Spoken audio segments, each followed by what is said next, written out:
over right now. We're flying over a thing called the Gulf of America, and I'm signing a proclamation, and perhaps you could define that. This is a proclamation declaring today, February 9th, 2025, as the first ever Gulf of America Day. This follows the President's executive order issuing a name change from the Gulf of Mexico to the Gulf of America. And we're flying right over it right now. So we thought this would be appropriate. Even bigger than the Super Bowl. This is a big thing. And almost everybody now has assented to that. Attention on board. Ladies and gentlemen, if you could please direct your attention out the right side of the aircraft. Air Force One is currently in international waters, for the first time in history, flying over the recently renamed Gulf of America. Please enjoy the flight, and we are now about to head westbound to Super Bowl 59. Wow, he did that well. That's a good job. He did, isn't that nice? You know, what about make America great again, right? That's what we care about. Okay, here we go.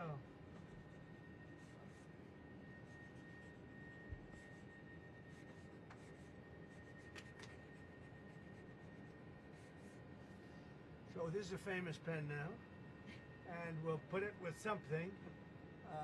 I'll ask you to do whatever you think we should do with it, Mr. Secretary. Do you want to talk about, you know, Doug, Secretary of the Interior, and also working with Chris Wright on extracting vast amounts of oil and gas and making our country rich? Would you like to say something? Well, with the Gulf of America, this is a historic day. We want to thank President Trump. His executive order is what set this in motion.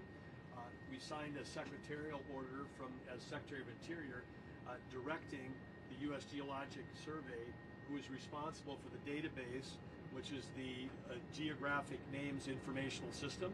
And so just prior to this signing, if you will, the button was pushed. It became official with this proclamation to call today Gulf of America Day.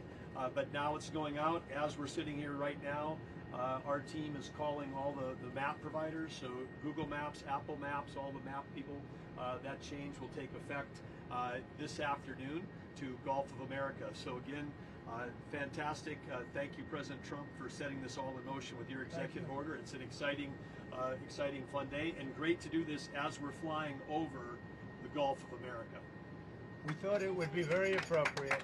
We thought it would be appropriate. Kathy, thank you very much for being here. So It's been a very important part of his life. And who knows what would have happened to him without you. It might not have been good. Here you go. Okay. Have you talked to Mexico about this? Actually, interestingly, I've never spoken to him about it. It was our call. And I have not spoken to him about, I've spoken to him about many other things, but I haven't really talked to him about this. They have never brought it up. I'm a little surprised at that, but they've never brought it up. Sir, can you tell us about your conversation with Vladimir Putin? I don't want to do that now. We're trying to end that war. It's a war that would have never happened if I were president. It would have never happened. But we're making progress, but I can't tell you. You suffered a couple of court losses, Mr. President, and J.D. Vance said judges aren't allowed to control the executive power. What's your take on that? Well, we're going to see what happens. We have a long way to go, and we're talking about fraud, waste, abuse, and when a president can't look for fraud and waste and abuse, we don't have a country anymore. So we're very disappointed with the judges that would make such a ruling, but we have a long way to go. We have to look, we have to find all of the fraud that's going on. We have tremendous fraud, tremendous waste, and tremendous abuse, and theft, by the way. And the day you're not allowed to look for theft and fraud, etc., then we don't have much of a country. So no judge should be, frankly be allowed to make that kind of a decision. It's a disgrace. Mr. President, A few years ago, Gulf of America, Canada, Greenland, Gaza, all these are very muscular foreign policy. How does this align with America first?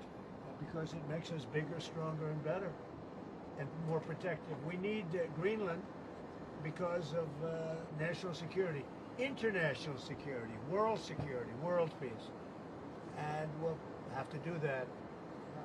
Canada, we'll see what happens with Canada, but the people of Canada would be paying less than half of the tax. If you look at the tax, they're going to be paying less than half the tax. You know, they don't pay very much for military, and the reason they don't pay much is they assume that we're going to protect them. That's not an assumption they can make, because why are we protecting another country? Now, I love the people of Canada. We have a great relationship. But if they became our 51st state, it would be the greatest thing they could ever do. It would be unbelievable. It would be a cherished state. And think of how beautiful that country would be without that artificial line running right through it. Somebody drew it many years ago with a ruler, just a line. You look at how beautiful that is, wow, it would be very exciting. But if you look at Canada, it would be cherished as a 51st state. They don't pay their share of military in NATO. They pay very little for military. They're not protected at all. And the reason is they think we're going to protect them.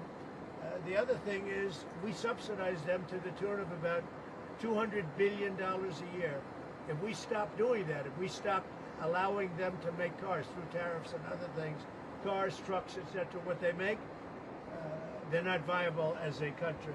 So would you agree that it's a more aggressive foreign policy than your first term? And why is that? It's more aggressive. It's better. Why? Because I think I've had a lot of experience. And in my first term, I was fighting everybody because they were very aggressive toward me. I always said survival and taking care of the country, not necessarily in that order. But I had to take care of the country, but I had a bunch of lunatics like Pelosi and all of these people. They fought me, and we won. And, you know, I had a lot of other things that were going on there. This time it's much more, they've lost their confidence. I think they've lost the respect of the American people with, you know, men participating in women's sports, with open borders, with transgender for everybody, for all the things that they're doing is so bad. When you allow people to empty their jails into your country with prisoners, killers, their mental institutions and insane asylums into our country, this is what they're doing.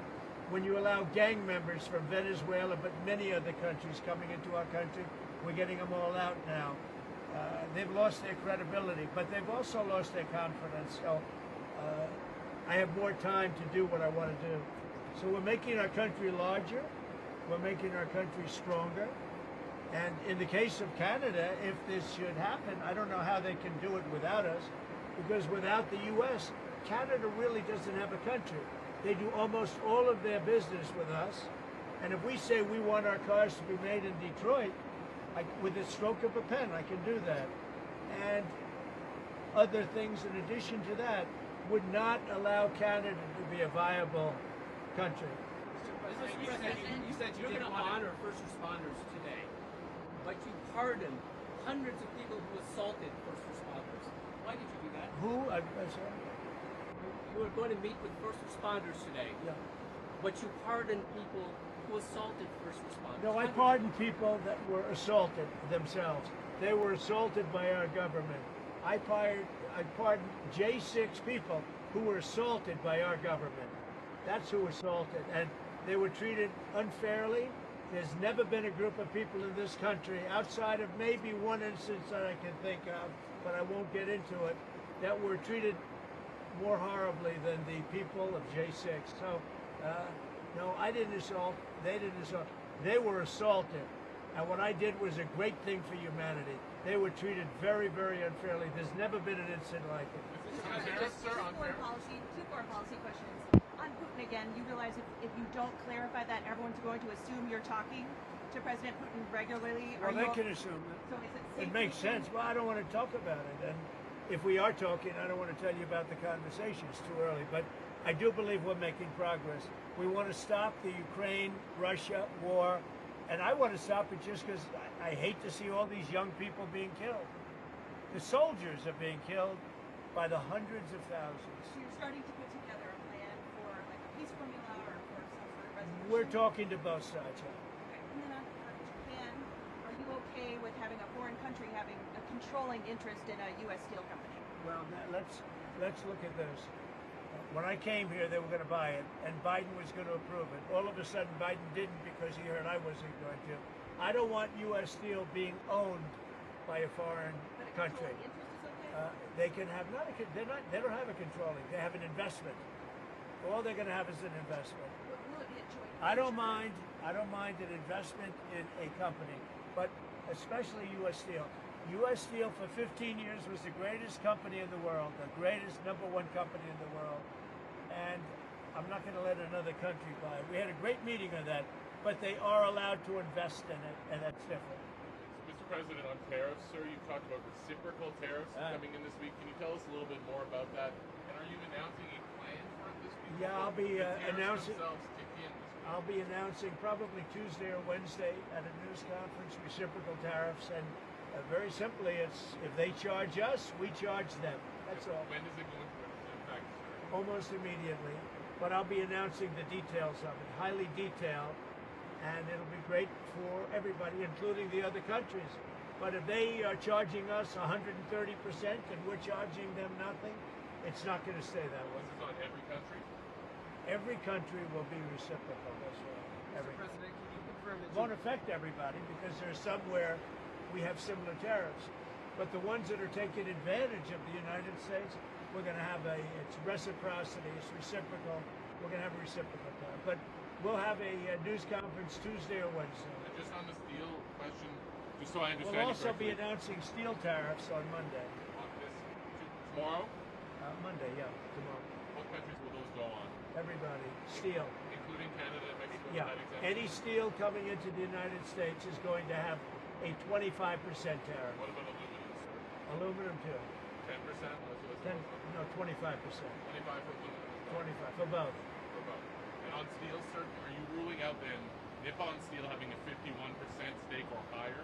They won't have a majority stake? Nobody can have a majority stake for U.S. Steel. They can for other companies, but not for U.S. Steel. I think you agree with that, don't you? U.S. Steel was one of our great companies, and through a lot of stupidity and bad government and also bad management of the company, it lost that luster.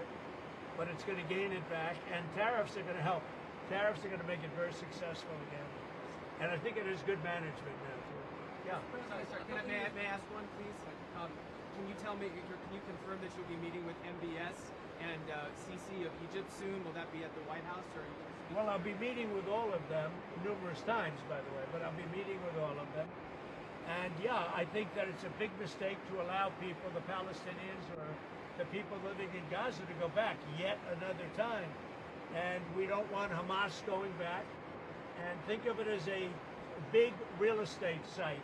And the United States is going to own it and will slowly, very slowly, we're in no rush, develop it. We're going to bring stability to the Middle East in a totally war-torn part of the Middle East. A part of the Middle East that has caused tremendous problem, the Gaza Strip. And we'll own it. It's totally demolished right now. It's a demolition site. It'll be reclaimed. It'll be leveled out, fixed up. There won't be anybody there. Hamas won't be there. We'll be building through other of the very rich countries in the Middle East. They'll be building some beautiful sites for the people, for the Palestinians to live in. They'll be living in harmony and peace probably for the first time in hundreds of years. And just to clarify, I know you don't want to tell us about your conversation with President Putin, but can you clarify whether you had that since you've been in office, or whether it happened before you became president? I've had it. Let's just say I've had it. As And I expect to have many more conversations. We have to get that war ended. It's going to end, and we have to get it ended. And we have to get it ended. Should have never happened. Would have never happened if I was president. Mr. President, a couple of years ago, your vice president suggested that if the Supreme Court rules in a way you don't like, just let them enforce it. Do you agree with that? Say it, the last part. The vice president suggested that if the Supreme Court rules in a way that you don't like, they can just enforce it by themselves. Do you agree with that? I don't know even what you're talking about. Neither do you. Who are you with? Up close, sir. Who? Up close. Oh, no wonder. I thought they died. Are they still around? I haven't read them in years. I thought they died. All right, go ahead. Who else? On security clearances, you've been yanking a lot of them. Why does it make the country safer to take away the AG's security clearance? And is that a form of retribution? If there's somebody, no. If there are people that we don't respect, if there are people that we thought that were breaking the law or came very close to it in previous years, we do it. And we've done it with some people. We've done it with Biden himself, we think our country is not as safe if you gave him clearance. We don't think he knows what he's doing. And what he's done to this country is a disgrace.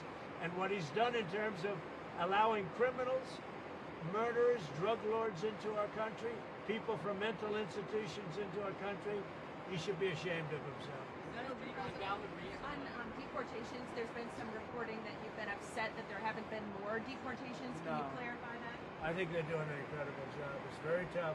Deportations, finding murderers is not easy. Some of them are actually very smart. They shouldn't be in our country. There wouldn't have been. We had beautiful, we just set records for closure. We have the strongest border we've had in many years, since my term. But even for many, many years, decades before that. They're doing an amazing job, I think. Tom Homan's doing an amazing job. Kristi Noem is doing an amazing job. But it's not easy finding murderers who know they're being looked for. But we're sending out thousands of people. We're getting rid of thousands of criminals from our country. Do you expect to meet him in person anytime? Where? Putin. Do you anticipate meeting with him? I would imagine I would be meeting with Putin, yes, at the right time. I think at the right time, at the appropriate time. Mr. President, back on Gaza, the White House press secretary told us last week that you're committed to rebuilding Gaza. Steve Witkoff said that process would take 10 to 15 years. Does your commitment to rebuilding Gaza extend beyond your time in office? I'm committed to buying and owning Gaza. As far as us rebuilding it, we may give it to other states in the Middle East to build sections of it. Other people may do it through our auspices. But we're committed to owning it, taking it, and making sure that Hamas doesn't move back. There's nothing to move back into. The place is a demolition site. It'll be, the remainder will be demolished. Everything's demolished. I mean, you can't live in those buildings right now. They're very unsafe. But we'll make it into a very good site for future development by somebody. We'll let other countries develop parts of it. It'll be beautiful. People can come from all over the world and live there. But we're going to take care of the Palestinians. We're going to make sure they live beautifully and in harmony and in peace, and that they're not murdered. This has been the most dangerous site anywhere in the world to live in. Hamas has been a disaster. And by the way, I have to tell you that I watched the hostages come back today, and they look like Holocaust survivors. They were in horrible condition. They were emaciated.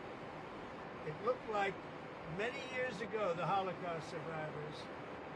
And I don't know how much longer we can take that. When I watch that, I know we have a deal where we're supposed to get, they dribble in and keep dribbling in, but they are in really bad shape. They have been treated brutally, horribly. Even the ones that came out earlier, they were in a little bit better shape, but mentally they were treated so badly. Who could take that? At some point, we're going to lose our patience. When I see that scene that I saw today with people coming out of helicopters and airplanes that are emaciated, that look like they haven't had a meal in a month, no reason for that. And I don't know how much longer we can take it. Do you mean you want to recast? I don't know how long we can take it. When I watch people that were healthy people a reasonably short number of years ago, and you look at them today, they look like they've aged 25 years. They literally look like the old pictures of Holocaust survivors. The same thing. I mean, the same thing.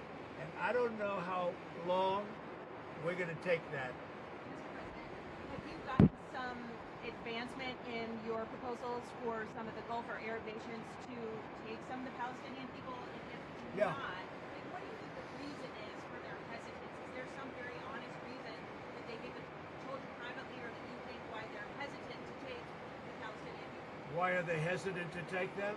Because they never spoke to me. They spoke to other people. They didn't speak to me. When they speak to me, they're going to take them. Is it because they think that you would not allow them to return to Gaza? Is that part of it? They don't want to return to Gaza. If we could give them a home in a safer area. The only reason they're talking about returning to Gaza is they don't have an alternative. When they have an alternative, they don't want to return to Gaza. If they had a home that was safe, where you don't have Hamas threatening them, killing them, torturing them, they'd rather not return to Gaza. But right now, Gaza is the only alternative. As far as the other regions, the only reason they maybe don't act enthusiastic is they haven't talked to me.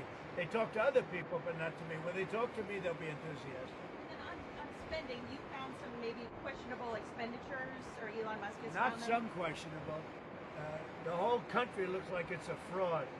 It's fraud, waste, abuse, but it's a tremendous fraud. And what Elon and his group of geniuses have found is unbelievable. It's unbelievable. And that's just in U.S. AID. Soon we're going into education. You'll find the same thing but bigger. Soon we're going into the military, and you're going to find a lot of bad things happening there. You'll find it because our government has not functioned properly for many, many years, and we're going to make it function properly. We're even looking at treasuries. There could be a problem. You've been reading about that with treasuries. And that could be an interesting problem because it could be that a lot of those things don't count. In other words, that some of that stuff that we're finding is very fraudulent. Therefore, maybe we have less debt than we thought of. Think of that. So a lot of things are happening, but Elon's doing an excellent job. We started with 12 guys with high IQs, and now we have 100 guys with very high IQs. Do you think Congress has failed to do their oversight, or do you think Yeah. your first administration, some of your cabinet agencies? I think failed to do their everybody part? failed. I think everybody. And why does Elon's financial disclosure remain secret? Because nobody's looking at that. We're looking at all the corruption that's taken place. I mean, his financial disclosure is largely the number of shares that he's got in very public companies, and that's not secret at all. If you read that, you'll see a lot. I mean, he talks about his whole thing. I read one where it really gave a very good history of him, but basically it's a number of shares times a certain stock price. So why is that not public? It is public. All you have to do is read it. So on USAID, sir, what is kind of like the message to countries that depend on humanitarian aid distributed through USAID? What is your message to those countries? The ones that have been, the few that have been legitimate in terms of getting legitimate money, will probably put it through the State Department. It'll be handled by Marco Rubio, highly respected man, Secretary of State. There's no reason for USAID, when you look at the politicians that have been in there sucking the blood out of it, when you look at all of the fake deals, I mean, look, all you have to do is get a list of all of the things you can see by the heading. It's fake, it's fraudulent, it's probably kickbacks, where they send the money and then it gets kicked back to the person that sent it. So the ones that are good, and there are not many of them, but the ones that are good, and there are some, will probably have that be handled by Marco Rubio in the State Department. Will they take on some of the USAID workers? They could, if they like. Mr. President, another Will it still be called USAID, Mr. President, or will it not? I don't know that it's going to exist. Why would you need it? The State Department can take care of Do it. you think the amount of spending on foreign aid will decrease also, or just the number of employees? It should decrease. I hope it decreases. Yeah, by how much? When By we have $36 trillion in debt, and we're taking care of countries that are very rich and sending aid to countries in some cases that are rich, in some cases they're not rich. But no, it should very much decrease. Mr. President, another cut. But it won't be the scams that you've seen. Another cut that NIH put out a memo on Friday night. It's going to cut $4 billion from the percentage that they pay to universities and public colleges in all those states, not foreign countries. $4 billion. Is that okay to take that off the top? Sure. It could be okay. I mean, you have to look at the universities. Some are legit. You could also say, why are we giving money to Harvard when it's got a $50 billion endowment? $50 billion. And yet they don't use that endowment to help their students. This is for research like biomedical research and whatnot. That's fine. Look, we want to take care of research. We want to do a lot of things. But when you look at the USAID and you look at all the things and all the scams that was with, I don't have to go through it now, but I'll get you a little list, and you'll see one after another. There were very few legitimate. It was the opposite. Usually you find something wrong, like 1 out of 100, but this is the opposite. Here, almost everything was wrong. You find very few that were good, but there were some that were good.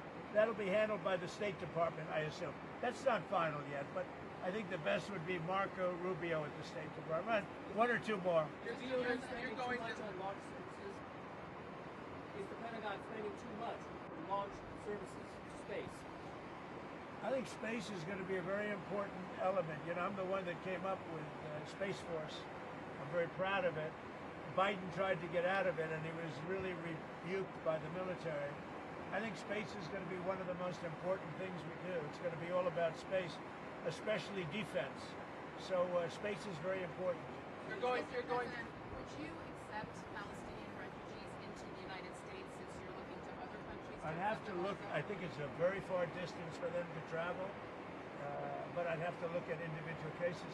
But I do think that coming into the United States, we're taking a lot of people, but coming into the United States, it's a long way for them to travel. They're far away from their families and their friends and everything else. I think they'd be very happy staying in the general area in a place that was safe, where they could be safe and lead a good life. They don't want to go back to Gaza. As I said, I've said it a lot. They only go back because they have no alternative. They don't want to go back to Gaza. So we'll see. We hope that we'll be helped by Egypt. We hope that we'll be helped by Jordan. We hope that we'll be helped by other countries. We hope that some of the, like Saudi Arabia and others, can spend some money on it. They have tremendous amounts of money. They'll spend some money on making people comfortable and safe. One question about the Super Bowl. You're going to the game. One of the big things that you've done so far in office is cracking down on DEI. I saw that the NFL commissioner said, I think this week, that they're happy with their diversity program. What's your take on that? Would you like to see any changes there? I don't know what the diversity program is. To be honest, I know Roger very well. I'd have to look at what he said he's happy with. He was happy also with the flag and a lot of other things that didn't work out too well. We'll have to see what he was happy with. But right now, that's, you know what the law is. The law is the law, and it changed, and it's been backed up by the U.S. Supreme Court. But we'll see. There are a lot of interesting things going on right now. I'll tell you what, there's a light over the United States. People are happy. They're more confident. The approval ratings for this country have gone through the sky. More than at any time we've had approval ratings, that there's never been anything like it. We've never seen 49 points up. 49 points up. And I think there's a light actually long beyond this country, all over the world. I've been called by other leaders. They said, sir, there's a light over our country right now. There's a light over the world. We got rid of a horrible and totally inept administration, an administration where the president wouldn't even go and do a Super Bowl interview. For 4 years, I mean, he didn't do a Super Bowl interview. I did. You'll see it in about 1 or 2 hours. One more on the refs. Do you have your opinion, sir, on whether the referees have been throwing the games to the Chiefs all season? I don't believe that, no. I don't believe that. Why do you want to be chairman of the Kennedy Center Board? Well, I think you're going to have a great game. It's two great teams. I don't know. Who knows who's going to win? You have great players, though. You have really superstars playing on both teams. So I think it's going to be a great game. Why do you want to be chairman of the Kennedy Center Board? Because I want to make sure it runs properly. We don't need woke at the Kennedy Center. We don't need, some of the shows were terrible. They're a disgrace that they were even put on. So I'll be there until such time as it gets to be running right. Have you seen any shows there? How do you know they're I didn't go. No, I got reports it was so bad. I didn't want to go. There was nothing I wanted to see. Thank you very much, everybody. Yes, Modi, sir. Modi, you're meeting Modi. I look forward to it. He was great. He's a great guy. He's very sad over his mother's passing.